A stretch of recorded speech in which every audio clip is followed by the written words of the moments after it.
Okay, good morning, good afternoon, everyone. Welcome to our webcast on advanced mechanical recycling, and thank you for being with us today. My name is Bilyana Ignatova. I'm heading TOMRA's public affairs activities on circular economy policies at the level of the European Union. And my role for the next 1 hour will be to facilitate today's session. The purpose of it is to help you understand what advanced mechanical recycling is and how it can be truly revolutionary for plastic circularity. So we will start with a presentation by our key speaker, and in the second part of today's session, we will take any questions you have. So feel free to put in your questions at any time, and we will address those during the second part.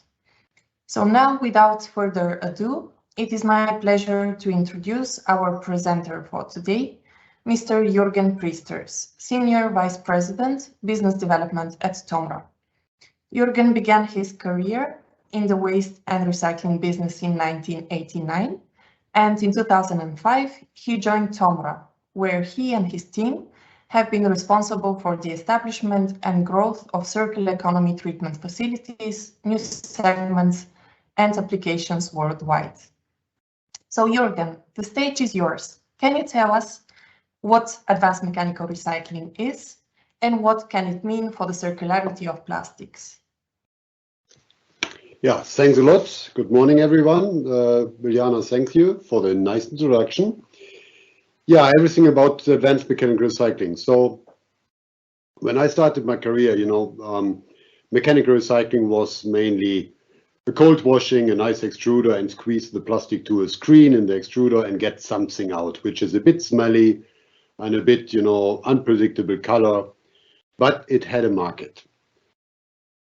We have our goal that we want to get all materials in a closed loop whenever possible. And therefore, we have entirely developed new plans, new technologies to enable that all the plastic materials get into this closed loop material. So,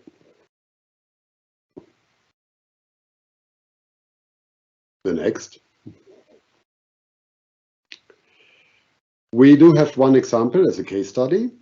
So when I had the first meeting with the producers of polystyrene, HIPS, high impact polystyrene, all of them, the petrochemicals, they were thinking about chemical recycling of polystyrene, and they needed to do something because PS is a small amount of plastic waste, and all these petrochemicals, they thought about depolymerization, maybe pyrolysis, to get it back in a closed loop. Otherwise, they would have run the risk that PS is even blown from the market, as some countries do. So in that evening, I will never forget that I told them why you don't go for mechanical recycling of HIPS, which is relatively it is a good material. It is good sortable. And of course, then with the developed mechanical recycling, so means washing and decontamination or super clean process, to get it back mechanical recycling into food contact. So as you can see here, and that is just one example, we did it in the meanwhile. Petitions were sent to EFSA, now to DG Santé, and all the PS as it looked like and all the results from all the petitions and challenge tests and so ever, they show that we can mechanical recycling HIPS yogurt cups back to food contact HIPS yogurt cups. Okay, that's very promising, but I understand this is not the standard today. Can you tell us maybe about the gaps that exist in plastic circularity? So first of all, as I said, that the majority of the today recyclers, they have, let's say, not an advanced mechanical recycling technology in place. So the value chain is, of course, starting with design. So what we do in our team is that on a regular basis, 2-3 times a week, we really check all packaging items and check the design. Means very simple. We put it below a scanner and check if the scanner gets the right information. So is it sortable? Is it correctly detected? Or is it whatever wide range of mixed materials, and even the scanner cannot detect it, so it is not sortable, and then it's automatically lost. So we start with checking the designs. In the meanwhile, as well, brand owners, they do have sorting units in their laboratory.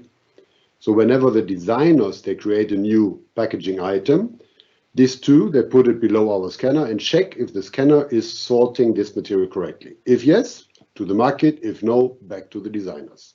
So that is one. The second is, especially when you want to go to food contact, you need to ensure that 95% of the material into the recycling press stream was food contact material before. So that means you need to sort by optical sensors, which is possible, the food contact versus the non-food contact material. So in this example with HIPS, the yogurt cups or the dairy products from whatever watercolor things or flower pots or whatsoever. So that was a development in sorting technology and achieved. So sorting, design is done, sorting is done. Later on, it's coming to the washing plant. And even the washing plant, in order to get good qualities, you need hot washing, you need detergent in the hot washing process. Finally, you need a dedicated extruder and you need this decontamination or super clean process. So everything was developed, the entire value chain, if you want so. Lately, and that was my point of when I said, yes, well done. We did the first 2.5 tons of sorted and washed HIPS flakes, then into an extruder, super clean it, and then to the production facility. And when the production manager of this facility came and said, "Wow, fantastic. So you had a smell on the material. You have not found any dots or whatsoever." And he said, "This material you can bring because I do not need to change any technical things on my production line." And that was for me a kind of, yep, well done. Okay, so I guess here you're already focusing on the quality and how advanced mechanical recycling can actually close this quality gap that we have in the market. Exactly, Bilyana. So I do not want to say that the, let's say, lower qualities of recycled material do not have their right to exist. We use it, and we have to use it. Waste bag, you do not need to have the top quality like virgin material. So it has, for sure, its right to exist. On the other hand, if we want to go in a circular world, especially in Europe for now, we need to talk about qualities. So in our understanding, a bottle back to a bottle, a bobby car back to a bobby car, and all these things. And therefore you need all these steps, starting from design and sorting, washing and super clean process. That's the quality, as I explained. In order to fulfill the quantity gaps, it's the second issue we take care on. So what we do as well on a regular basis is with hundreds of tons of material on a regular basis, we check where is all the plastic we use as consumers. So a portion of that is, of course, especially in Europe again, in the yellow bin, but by far not all. So if you check the numbers, the majority of plastic is not in that bin or bag. So therefore, we check all other waste streams from paper mill rejects to bulky waste and C&I waste and mixed waste, so the gray bin in Germany, and check how much of which type of plastic is in that one. With having these numbers, we know quite good in Europe, where we lose all the plastic materials. That is one. Of course, with technology, you can sort it out. But then again, start the entire process. Once it is sorted out, you need to have the same technology to get it back into top quality products. By doing so, if we would sort the plastic which is today lost, mainly before landfills or incinerators or even from MET plants, we can save a huge amount of CO2. So each ton of plastic being recycled, and not being incinerated, has the potential to save between 2.5 and 3 tons CO2.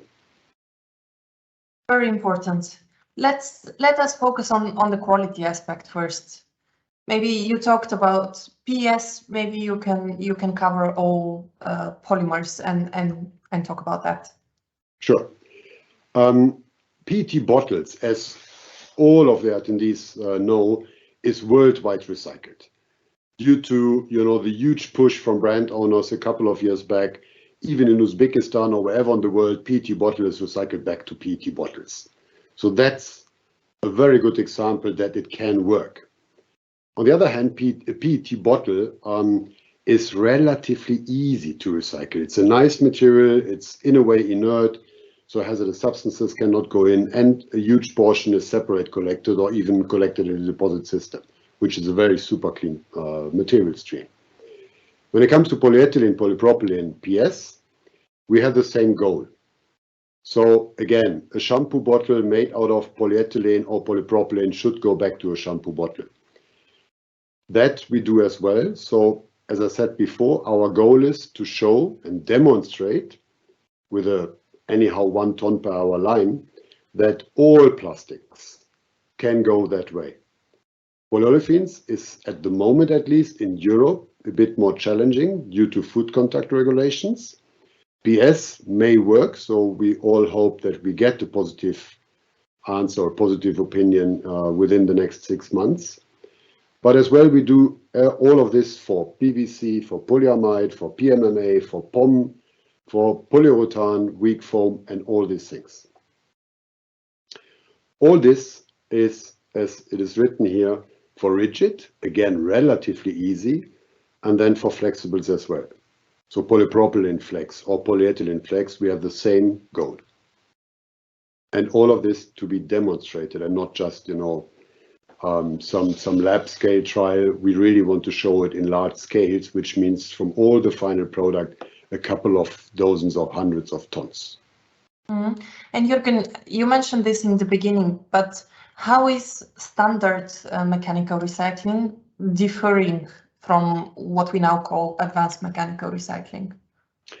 As I said in the beginning, I'm now, as you said in the introduction, 33 years in the business. So a huge portion of recycling activities, except the PET beverage, they do have a dense separation. They mainly have a cold washing system, and they use an extruder for filtration with a relatively big screen in the extruder. So that's state of the art. That means in the steps you can see here on the slide, we have a very simple pre-sorting, polypropylene mix, which is consistent of all different MFI types, melt flow index types, bottles, trays, lids, whatsoever, and all different colors. If you put this into such a relatively easy recycling process, you cannot really be sure what is coming out. The color is changing a bit. It's always getting a brown, gray, green, kind of ugly color, I would say. And it always has a certain smell. And basically, the advanced mechanical recycling, devil is in the detail, is more or less coming from the PET bottle. So you have a dedicated pre-sorting into different colors, into different types of material, even into MFI ranges. So the easiest one is, again, bottle from trays in polyprop or HDP. You have a hot washing, essential.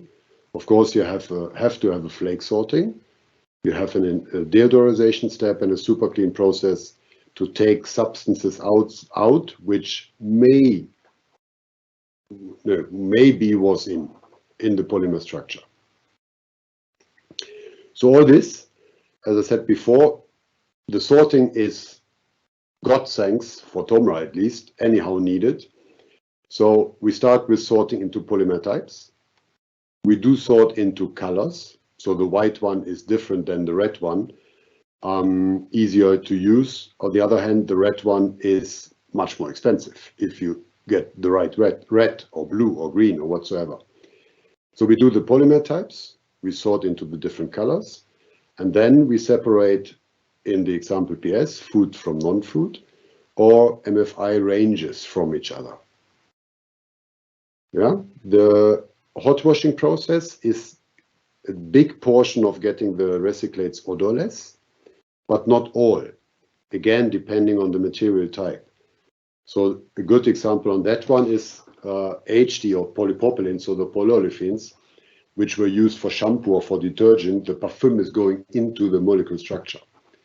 You can check it at home, for example. If you take a polyethylene bucket and you fill red carrot juice in it, the bucket will get red. So it is in the molecule structure. And therefore, you have finally, again, a kind of super clean process to take this one again out. Not necessarily the color, but any kind of substances, and entirely the odor coming from parfum, soap, this kind of things. Mm-hmm. I think, sorry, go ahead. I think we are used to using, or at least in some parts of the globe, advanced recycling is associated with chemical recycling. And now we are using this particular for mechanical recycling. Can you maybe explain a bit the interfaces between the two processes or technologies? You know, we trust that the technologies are complementary. So neither mechanical recycling can handle all materials nor chemical recycling. So the hype in the beginning, and I have seen several pyrolysis and hydrolysis plants in my career. So for both, you cannot put waste inside. So both technologies, they need a dedicated, pre-sorted material stream. Anyhow, we trust that both technologies are complementary. Both have their advantages and disadvantages. So mechanical recycling is a bit shorter. It's CO2 more effective in CO2 than chemical recycling, at least as of today. Whilst chemical recycling, especially for polyolefins, for example, once you go back to monomers, they have automatically food contact, which in polyolefins, mechanical recycling does not have in Europe at the moment. So therefore, we trust that the technologies are complementary. We know that a lot mechanical recycling plants, advanced mechanical recycling plants, are in planning and will be built. The same for chemical recycling processes, mainly pyrolysis.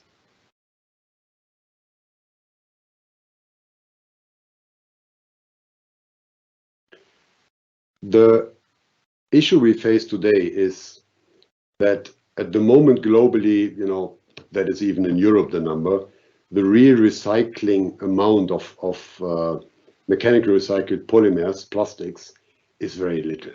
So the 21% is Europe.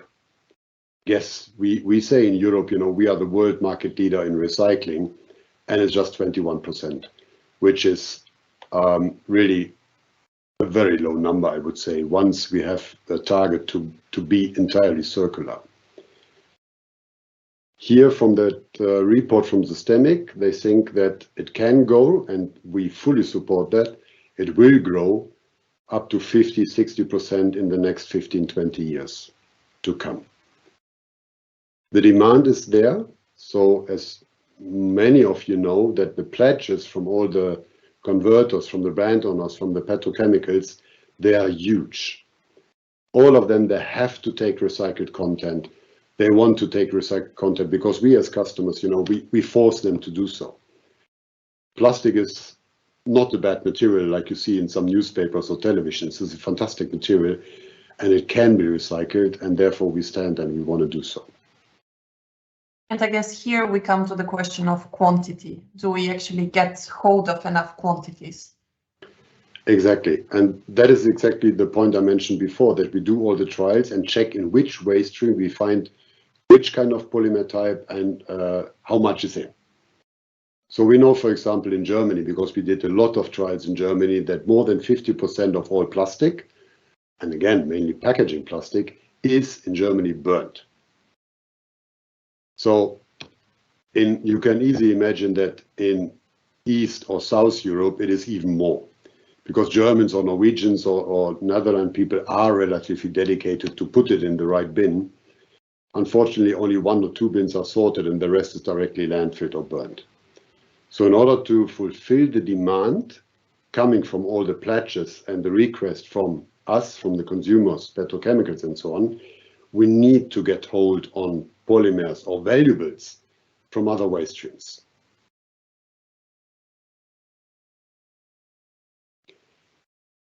If we would do so, and that's a huge number, to get just the plastic out of mixed waste, it's a quite impressive number that we could save 0.7 billion tons of CO2 per year. So that's an amazing number. As I said before, that is related to either burn it or landfill it, or really recycle and save virgin material. And plastic is oil. So therefore, if we would do so, a huge potential of saving CO2. So if we combine these two, first of all, that we have proven and demonstrated that the quality, even from a polyethylene bottle coming from mixed waste, if you have the good technology in between, it's the same quality than a PE bottle coming from other separated waste streams. You can talk about losses or smells or whatsoever, but finally labs are not able to measure differences depending on the source of the plastic to come from.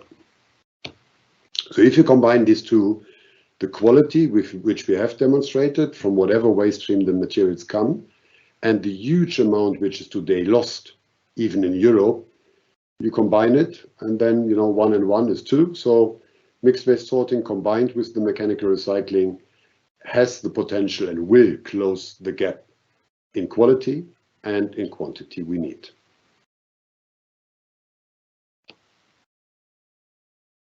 So I think this one, Bilyana, is more yours. So yes, I think what you explained us so far, Jürgen, relates to, or links to this resource hierarchy, as we call it at TOMRA.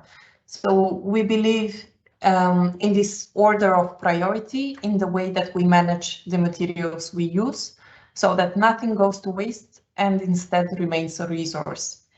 So this is what the resource hierarchy is. We should, in the first place, we should make sure to prevent or reduce waste, then reuse or repair where it's feasible, where it's possible. Then if we need to dispose of something, ideally those materials should be recycled back, at least to their original quality. So what we call closed loop recycling. Or if this is not possible, to another less demanding application. So what we call open loop recycling. And then last on the hierarchy come incineration or disposal, and any waste ending in nature would be unacceptable. So advanced mechanical recycling, the topic of today, plays an important role as it comes to close the loop, keeping the quality of materials at a high level, as Jürgen has explained. So this is the ideal situation, but it doesn't come naturally, or it doesn't come naturally for everyone. So we need legislation to support this. Legislation which is setting a common vision and a framework with targets, with rules that push everyone in the right direction, in the direction of a circular economy, by creating certainty and stimulating investments in the necessary infrastructure. So as part of this, we have, for example, policies such as extended producer responsibility, which can influence the design of products and packaging in the first place, because everything starts with design. This actually is a precondition to what happens with those products or packaging at the end of life. And then extended producer responsibility, or EPR, can also provide the funding which is necessary to set up collection, sorting, and recycling infrastructure. Another type of policy are post-consumer recycled content targets, or PCR mandates. They reduce dependency on virgin resources and address the challenges to create market certainty and to trigger investments again in the right infrastructure. Then there is a whole array of other policy, financial, economic instruments that can trigger stakeholders and place them in line with the resource hierarchy that we have talked about. And of course, legislation is there, as I said, to set a common vision and to drive everyone in a certain direction. So all stakeholders actually have a role to play. It's not only one who is responsible.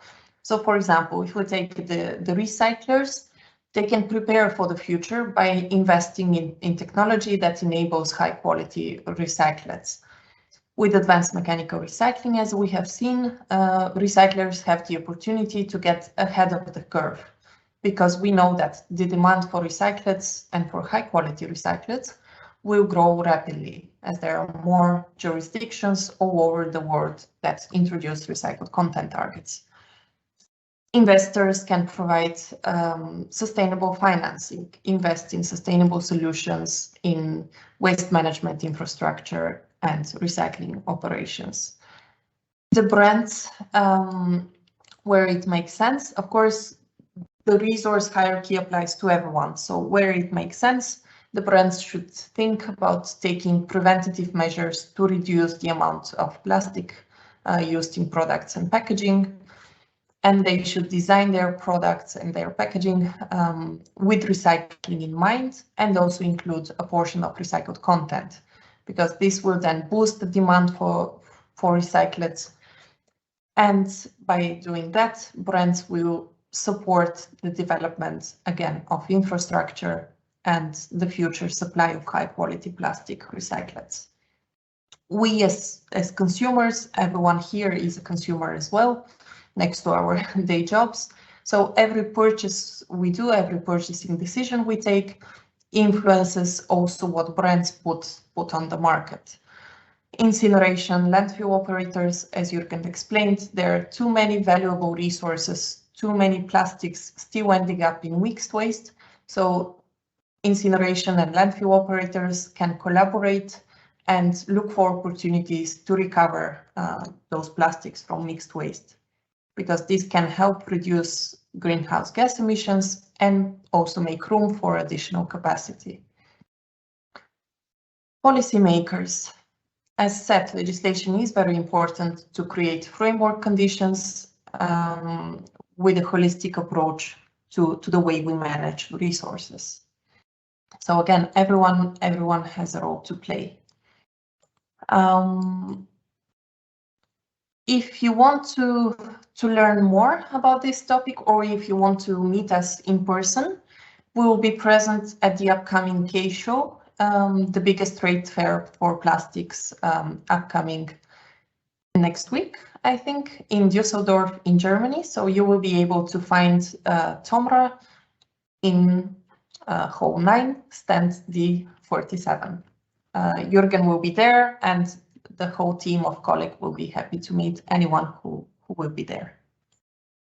So with that, thanks again, Jürgen, for the great presentation and insights you shared. We can now open up for questions, and I think we already have quite a lot which have been typed. So let me check the Q&A section and start with the first question. So how many times can a product, I guess, can a plastic product be recycled in a closed loop? Okay, I cannot see who put this question, but a very good question. Anonymous. Okay. So the different polymer types, if the entire value chain, the washing and extrusion, works absolutely perfect, you have automatically, depending on the material, several times where you can put it back into an extruder, into recycled material. Polyolefins, if I'm not mistaken, it's 6 to 7 times. PS is much more, it's 20-something times. That is the material.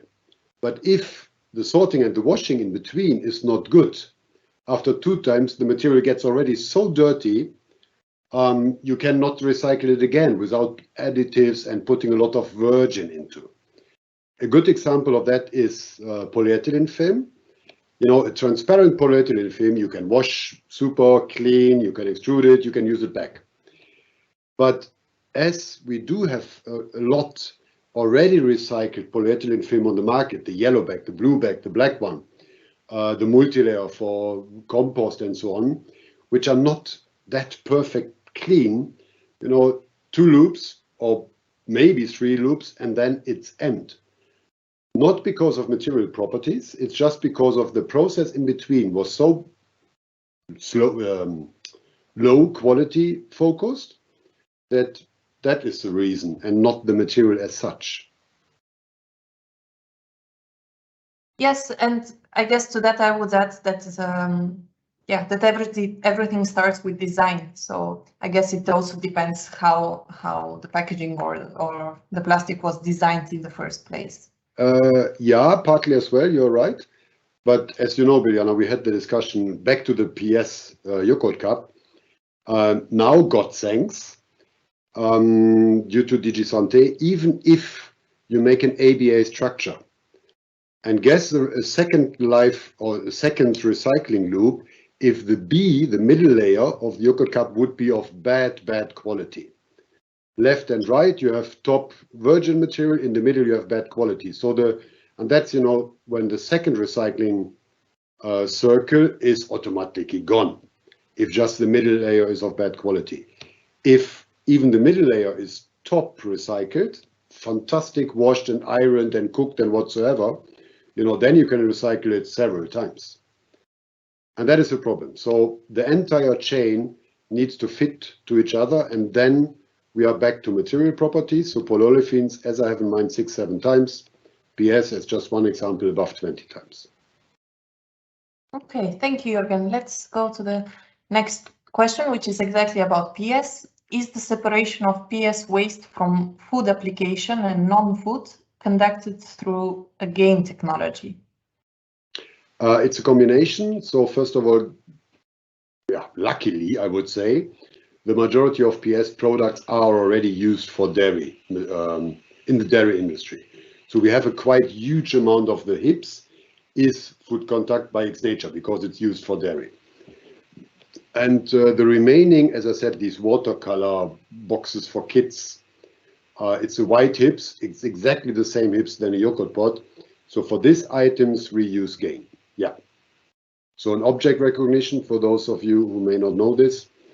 And you can imagine a yogurt pot separating visually with camera systems from this color paint box, I don't know the name, is relatively simple. All of us can see it, from 5 meter distance.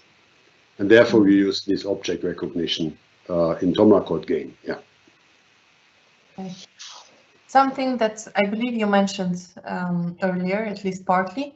Do you have a figure for the typical proportion of waste plastic in the general mixed waste stream versus the amount separately collected, for example, in Germany or UK? I think you mentioned Germany, but maybe if you can mention it again, and if you have some data for other countries as well.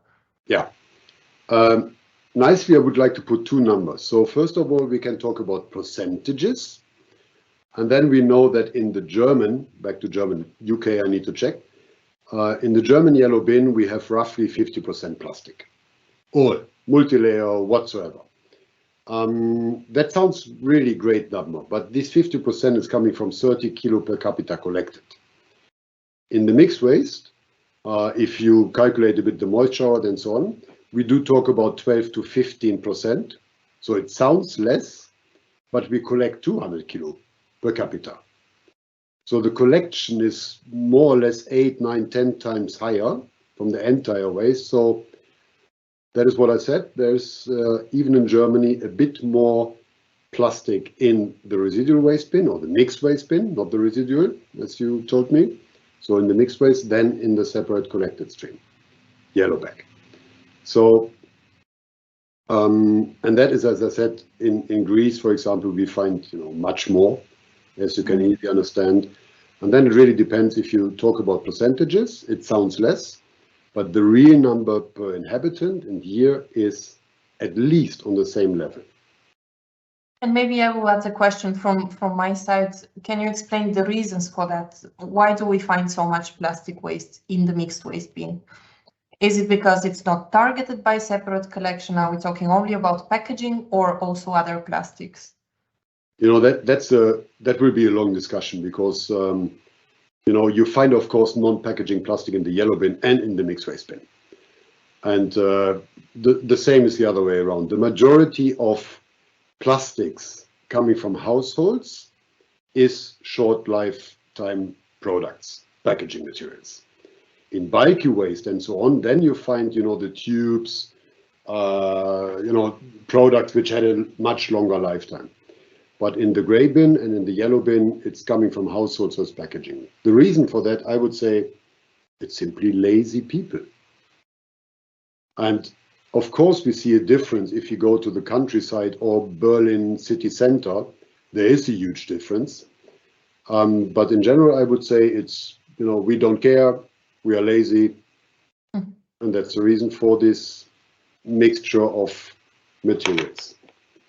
Okay, I will stay on this topic of mixed waste and separate collection. I saw a related question. Yes, so what is your position regarding municipalities stopping the yellow bin separate collection? Is it relevant? I don't think so that it is relevant. So I think all of us, we know that we need a functional EPR system, because whatever we talk about, we need money into the system. And therefore we need an EPR system. So not to misunderstand, we are not, against or preferring one or the other solution. Our target is to take out the untouched potential of valuables. And yes, of course, it's starting with polymers, but the same is for paper or glass or any kind of aluminium, which today is burnt or landfilled. So that's our target. In EPR system, we know, because otherwise, who pays for that? Yes, maybe I would add to that answer by you, Jürgen, that we in TOMRA believe in holistic approach to resource systems, to resource management, and we have actually developed this holistic resource system where we talked that we need a combination of collection methods. We need deposit return systems for beverage containers specifically, then separate collection is absolutely necessary for specific waste streams, and this all needs to be complemented by mixed waste sorting, because in any case, there are valuable materials ending up in mixed waste. So just completing to your answer. Then we had a question going in, related to this one. Mixed waste sorting seems like the way for the future. How many mixed waste sorting plants are there in the world at the moment? Oh, in the world, I need to double check, but I can tell you that in Europe, we are talking about 300, 350 running plants, some good ones, some very good ones, and some bad ones, of course. And I know that these 300 MSW sorting plants we have equipped with our technology in Europe, they contribute per year more than 1 million tons of recyclables into the circularity topic. So it's not something science fiction. Unfortunately, in Germany, we don't have it right now. The first plant is ordered in Germany.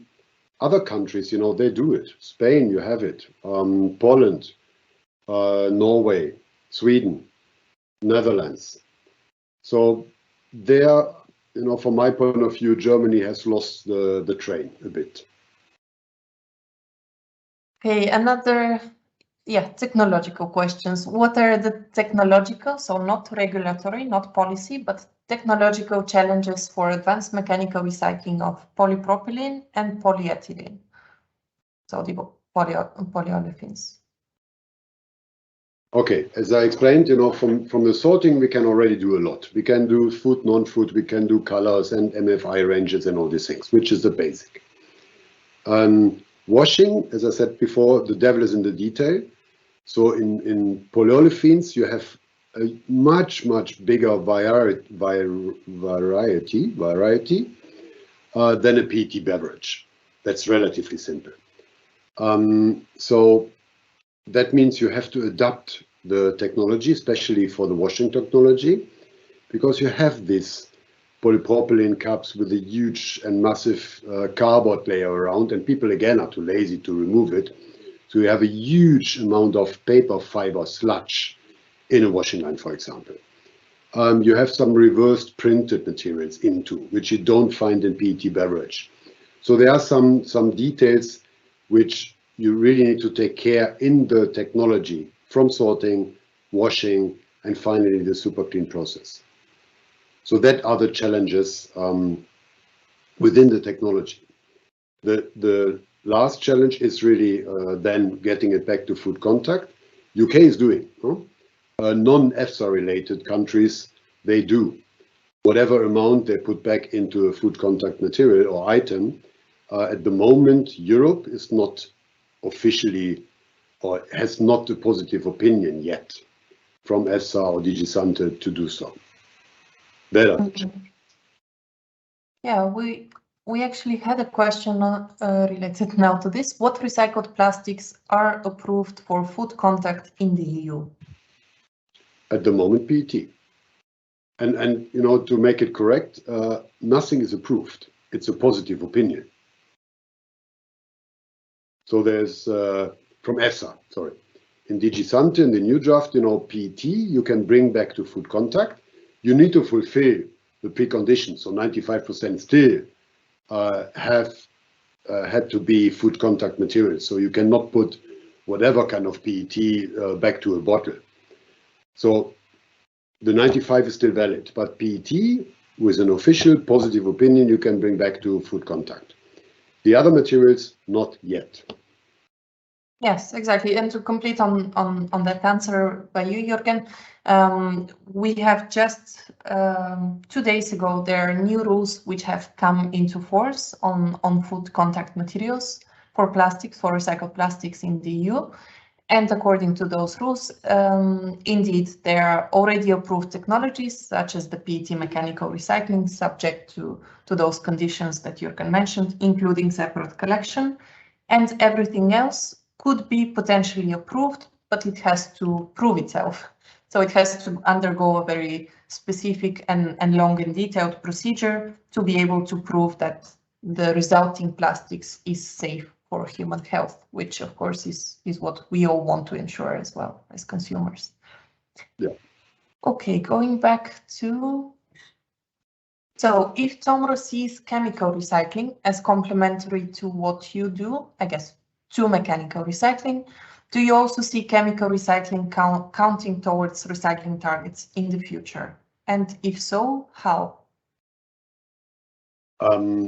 Talking on a regular basis to the petrochemicals, they do trust that chemical recycling will be countable in quotas. Today, it's not the case. And I just guess, you know, they have such a strong lobby, they will enable that chemical recycling is in the future counted into quotas.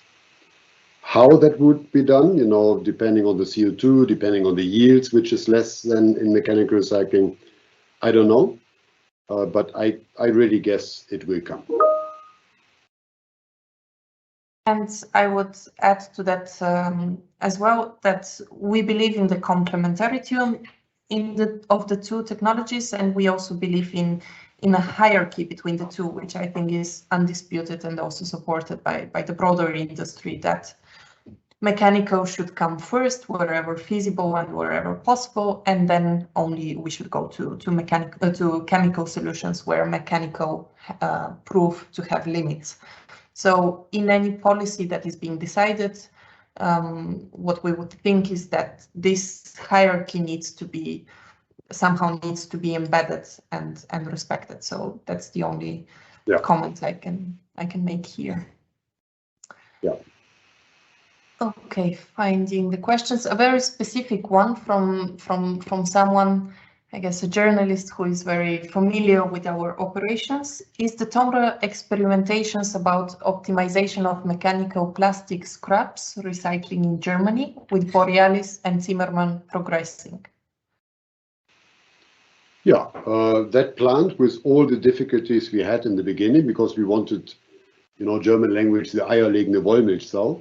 So that means, you know, this plant, we really wanted to be able to treat any kind of polymer. So we know that we have here and there some limits, but it is progressing. We show on a regular basis and we get comments from the market, you know, never ever have seen such a quality and all these things. So it is progressing and it will even be extended in the future. Okay. I see a question whether the presentation will be shared after the meeting. So you will get an email shortly by us after this webcast with links where you can download this presentation, the webcast, the recording of today's webcast, as well as our new white paper on advanced mechanical recycling. So together with the webcast today and the presentation that we have done, we also have developed this in a white paper, in a document that you can read. And in this email you will also have email addresses in case you have additional questions, because there was also a question on email address for contact. Okay, so going to the next question. I think we might not have time for all, but let me go to the next one. So, which are the sorting efficiencies of the technologies you use? Did you carry out any LCA assessment? No, in life cycle assessment we have not done. We know yields, we know qualities, we know amounts in and out, that we know. We know the CO2s depending on a specific material, but the real life cycle assessment we haven't done yet. Yes. What about the additives from different companies into different applications? No comprehensive landscape in additives. Would you have concerns about that issue with mechanical recycling? So I guess that question is more about what makes more sense, mechanical or chemical recycling, in case there are additives. And that is a topic we deeply have a look into. Of course, there is a big difference if you do have a shampoo bottle or a garden share made of polypropylene, 10 years in the sunlight, heavy filled, and whatsoever. And that is exactly the reason that we say, we have to consider different technologies in order to close the circularity. So some products, mechanical recycling, you simply cannot do. Or another example, the polyurethane foam for mattresses. I do not know any real mechanical recycling, it's not possible. So it is for chemical recycling. So the different additives, of course, we have to respect when it comes to food contact. You know, in PS, you may find additives which nobody of us wants to have back into food contact items. So that's the reason that we do in the sorting plant, we really concentrate on plenty of figures, or not figures, but what is the word? Not additives, but differences between the different polymer types and the differences in one polymer. That is what I explained. It's not only the polymer type and the color, it is MFI range, it is food, non-food, and all these things. And then after the sorting is done, really put it to dedicated recycling streams, either mechanical or chemical. There is one interesting question about technology. So recycling is growing fast, so the recycling technology. What could be the next step after introduction of optical sorters that will improve sorting efficiency? Picking robots as a suggestion? Please don't. Robots, we do have robots, so don't get me wrong. So TOMRA is selling robots, but you need, for any kind of sorting, you need a detection unit, sensors, whatever that is, camera, near infrared, mid infrared, X-ray, whatever you want. And then the robot arm is just replacing a valve block, or the other way around. So a robot looks very, very fancy. It's moving, blah, blah, blah, blah, blah, and fine, and one grip per second. A valve block is much faster, much cheaper, much more efficient. The issue is that with valve blocks, you have some limits when it comes to weights. So with compressed air, you cannot blow a 15 kilo, okay, plastic, you will never find a 15 kilo piece, but a concrete part of, or a stone or whatsoever. That's something you could do with robots. But for small yogurt pots, with a weight of 8-10 grams or 12 grams, a valve block can do 100 pieces at the same time out, and a robot 1. and the cost for one robot arm is quite the same than for one weld block. So no, it's fancy, for the mans in the attendees.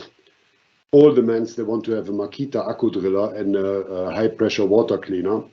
And for me, it's something similar with the robots. Interesting perspective.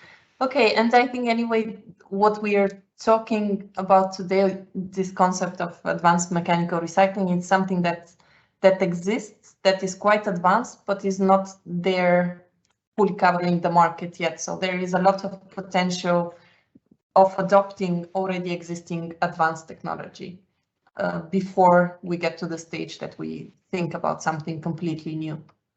Yeah. Okay, and another interesting question, in the plastic waste loss, yes, you do not mention the one coming from the yellow bin, like cups and lids.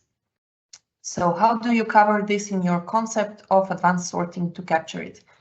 I think if I understand the question correctly, that's about, so we are talking that a lot of valuable plastics are being lost because they end up in the mixed waste fraction.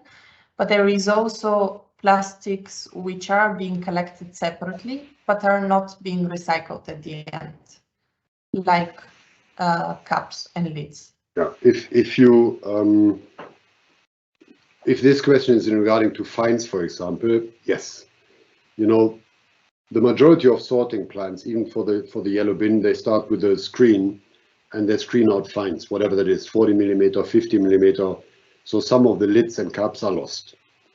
That is changing. So the modern plants in Europe, they only screen out 20 millimeter, and a cup of a lid of a bottle is 28 millimeter diameter. So the new and modern plants, like in Eiting, like Alba Hess and Presero and Remondes and all these guys, they will lose 1, 2, 3% or whatsoever, because it's an efficiency of technology. But these streams which were lost the last years because of old models, that is entirely changing. So modern plants, they have recovery units. They do not screen out all the lids and cups anymore. They have to, forced by politics and laws and rules and quotas. And we trust, that modern plants are coming more and more. Okay, so you're saying that the trends when plants are being upgraded, modernized, is that also this fraction is being addressed and valorized? Yeah. I'm pretty sure on that. Or we know that at least in Germany it's already done with huge capacities. Yeah. Okay. A question of understanding: why is rigid packaging easier to recycle than flexible?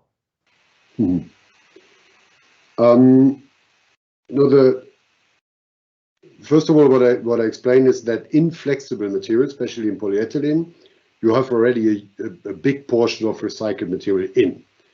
And this recycled material is sometimes not of the top quality.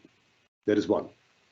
The second, a polyethylene rigid bottle, sorted, washed, ironed, cooked, what I said, is really entirely back to a bottle of the same color for the same detergent with the same properties. So that is not a big issue anymore. Film in washing plants from post-consumer film. So I'm not talking about transparent coming from construction, demolition, or IKEA or commercial industrial waste. At the moment, is not that perfectly purified. It's not perfectly sorted at the moment into the different grades or into the different colors or whatsoever. It is coming, but it's not applied yet in Europe. And then the washing is much more difficult because you talk about huge volume. Rigid, as I said, easy, relatively easy. But the film needs huge volume in the washing technologies. And at the moment, the target for the majority of film was not entirely in a circularity back to the products. Okay, so because of lack of incentives, there was not enough focus maybe on flexible so far. Lack of incentive, you know that there are several plants running and in planning which do concentrate only on flex PE. So they want to demonstrate and find technologies to make it 100% circular. That will come. Okay, we have two related questions on additives again. It seems to be a topic, and then I guess we will end with those. So how do you find out which additives are used? There is no analysis available from the perspective of the person who is asking that question. And then the second question is, even with food contact only, there are multiple additives that are used for different purposes. How do they behave in multiple loops during mechanical recycling? Both I do not have a really trustful answer. So yes, we know there are huge varieties of additives. You know, the more we concentrate in sorting, the more continuous is the quality coming out. That we know. Of course, we know when you talk about LDPE, for example, there are, I don't know, 120 different types, depending on the additives, which at the moment we cannot sort by additive. Just what we measure is that once we concentrate in these MFI color material properties, then we have a constant quality, which is very important. But really a sorting technology depending on additives today, no. What we can do, you know, with this object recognition, neural network, gain technology, whatever you call it, theoretically you could train the units. So whatever us can see as a difference, you know, we can easily see it was a Ferrero or it was a Unilever or it was a Henkel or whatsoever. If we can see it with our eyes, theoretically, the machine can do so. We cannot see if the tube is polypropylene or polyethylene. If it's a white 1 liter detergent tube, we cannot see with our eyes. Therefore, we have the near sensor on top that we see the material. But sorting by additives, not. And I would add to that in order to be placed on the market, you need to ensure and prove that this is safe in the first place. Yeah. So even if there are additives, at least if it complies, then it has to be safe. I will ask, I see a last question here, so I would want to answer this one as well. End-of-life footwear, and I guess textiles is also relevant, enters the waste stream and is composed of high volumes of plastic. Where does this fit in the process? Mm-hmm. As you may know, we do have equipped the first plant in Sweden for textile sorting. So it's a kind of hierarchy again, you know, the revariables we do not sort. But everything which is not revariable, we can sort into plastic types or cotton or silk combined with colors, and that we do. The textiles which are lost at the moment is planned to take it out and put it again to recycling stream. So polyester textile will undergo a recycling process. If it is chemical or mechanical, you know, let's see. But the same what we have explained for the typical plastics, polymer types, packaging polymer types, will apply for textiles. And I will add that at least in Europe, the European Union, there are rules on textiles, and maybe footwear will be included in the scope coming up soon. That will hopefully go in the direction of circular economy. Okay, so with that, I see we are just on time. So I would like to end here. Thanks to everyone for your participation, for all the interesting questions we have received. Thank you again, Jürgen, for the presentation and for answering all those interesting questions. And as said, you will receive an email shortly with us with more information from this webcast and again, contact details. Thank you again. Have a nice day. You too.